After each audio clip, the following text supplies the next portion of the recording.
আসসালামু আলাইকুম। নাহার কিচেন আপনাদের সবাইকে স্বাগত জানাচ্ছি। আমাদের আজকের রেসিপিতে থাকছে বিরিয়ানি। আজকের রেসিপিটা আমাদের তাদের জন্য যারা ব্যাচেলার অথবা নূতন রাঁধুনি, যারা খুব অল্প সময়ের ভিতরে ঝটপট রান্না করতে চাচ্ছেন, আজকের রেসিপিটা তাদের উদ্দেশ্যে। এই বিরিয়ানিটা আমরা খুব অল্প সময়ের ভিতরে এবং বেশি ঝামেলা ছাড়াই করতে পারবো। প্রিয় দর্শক, তাহলে চলুন ভিডিওটা না টেনে আমরা পুরো ভিডিওটা দেখে নিচ্ছি কিভাবে আমরা রেসিপিটা করছি। বিরিয়ানি রান্না করার জন্য আমাদের লাগছে বেরেস্তা। আমি এখানে বেরেস্তা দিয়েছি, সাথে তেলটাও দিয়ে দিয়েছি। এখন আমি এর ভিতরে দিয়ে দিয়েছি গরুর মাংসগুলো। আপনারা এই বিরিয়ানিটা মুরগি অথবা খাসি যে কোনোটা দিয়েই করতে পারেন। আমি এখানে 700 গ্রামের মতো গরুর মাংস নিয়েছি। এখন আমি দিয়ে দিচ্ছি 1.5 টেবিল চামচ পরিমাণ আদা বাটা, 1 টেবিল চামচ পরিমাণ রসুন বাটা, গাওয়া ঘি দিয়ে দিচ্ছি 2 টেবিল চামচ পরিমাণ, ধনিয়া গুঁড়ো দিয়ে দিচ্ছি 1 চা চামচ, জিরা গুঁড়ো দিয়ে দিচ্ছি 1 চা চামচ, গুঁড়া মরিচ দিয়ে দিচ্ছি আমি 1 চা চামচ পরিমাণ, দিচ্ছি তেজপাতা, লবণ দিয়ে দিচ্ছি পরিমাণ মতো, বিরিয়ানি মশলা দিচ্ছি আমি 1.5 টেবিল চামচ,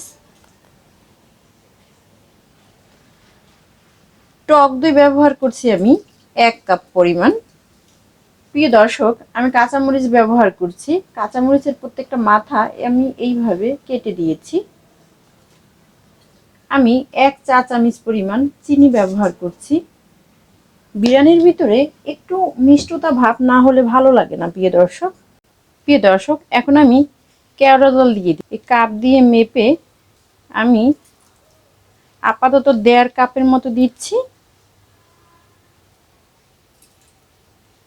আর দিচ্ছি টমেটো সস,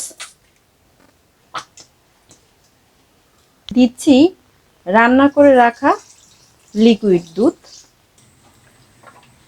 প্রিয় দর্শক, আমি আপাতত আর কোনো পানি অ্যাড করছি না। এখন আমি প্রেসার কুকারের ঢাকনাটা লাগিয়ে দিচ্ছি।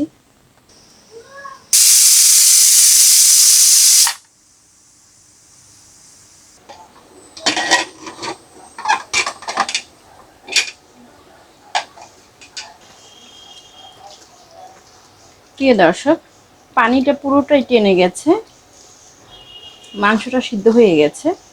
এ পর্যায়ে আমি দিয়ে দিচ্ছি আলুটা আমি আগেই ভেজে রেখেছিলাম। এই আলুটা জাস্ট লবণ দিয়ে আমি ভেজেছি, অন্য কোনো কিছু দেওয়ার প্রয়োজন নেই।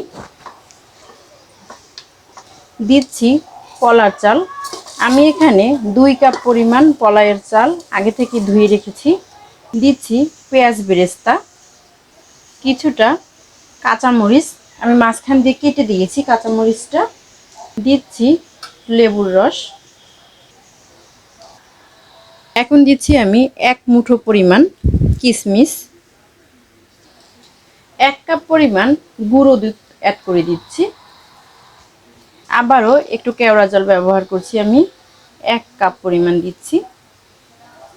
আর বিরিয়ানির একটু টেস্ট বাড়ানোর জন্য দিচ্ছি টেস্টিং সল্ট। এখানে আমি আধা চা চামচ পরিমাণ টেস্টিং সল্ট ব্যবহার করেছি। আর এখন দিয়ে দিচ্ছি পানি। 2 কাপ চালের জন্য আমি 3 কাপ পরিমাণ পানি ব্যবহার করছি। এর পরিমাণটা দেখে নিচ্ছি। আর একটু লবণ লাগবে মনে হচ্ছে। প্রিয় দর্শক, এখন আমি হাই হিটে আর 1টি সিটি দেব।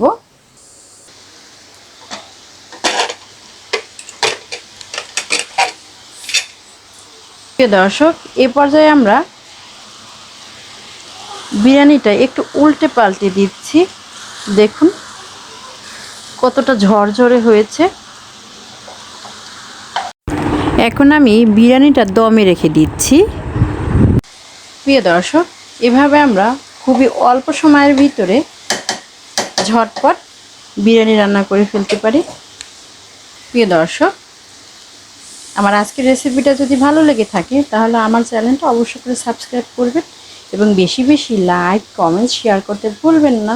তো দর্শক, আজ এই পর্যন্তই। নেক্সট টাইম দেখা হবে নতুন কোনো রেসিপি নিয়ে। সে পর্যন্ত সবাই ভালো থাকুন, সুস্থ থাকুন। আল্লাহ হাফেজ।